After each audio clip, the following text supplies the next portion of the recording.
All right, and it's a cold Christmas Eve night. Look at that. It's clear, it looks nice, but we all know those temperatures are no joke out there.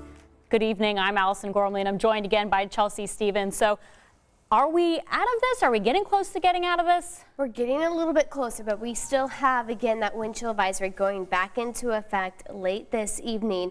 But we will eventually see that improvement with our temperatures slowly but steady.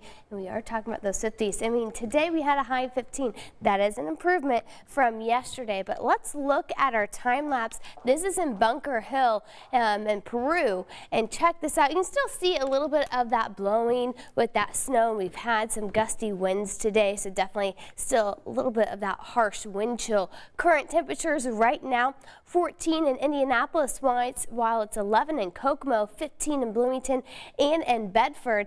And as we look at our temperature change from 24 hours ago, this is about 15, close to 20 degrees warmer. So yes, we are slowly starting to see that improvement. However, it still feels like 4 below in Indianapolis, a wind chill of 0 in Bloomington.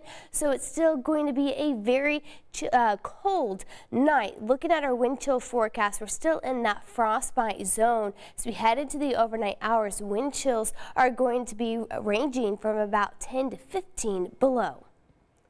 Does not look like it's any fun. Well, as temperatures drop again overnight, we're keeping an eye on the roads here in central Indiana, and refreezing is top of mind for crews again tonight. Right now, our Samantha Johnson is monitoring conditions in Marion County. Sam, where are you at and what are you seeing? Hey, Allison, we are headed north on Meridian Street out of downtown Indianapolis. We're headed up to 465, and the reason we're headed to that area is because we were actually seeing reports of black ice there. So we're going to go there and check it out now. But here's what I can tell you about the streets here in downtown Indianapolis. So far, so good. Our crews have been hard at work since this storm moved in about 48 hours ago, really trying to get ahead of what could be refreezing of that ice. Downtown Indianapolis, so far, no snow-covered streets, no drifting snow at this point. The roads are wet, though, and as you mentioned, the concern is that that could refreeze as the temperatures drop again this evening. Despite the roads being passable, here's what you need to know from the Indiana Department of Homeland Security. I want you to take a look at your screen here. We're going to put up the current advisory map from the Department of Homeland Security. And what you can see here, a lot of yellow on the map in places like Marion County, Hendricks County, Boone County, but also a lot of orange this evening, places like Hamilton, Hancock, Johnson, and Morgan counties.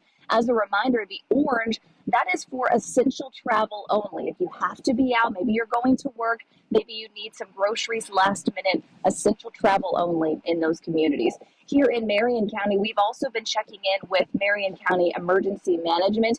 They put out a few travel advisories that are in effect now through tomorrow morning if you do have to be out on the roads. So here's what I want you to know. Take a look at your screen here.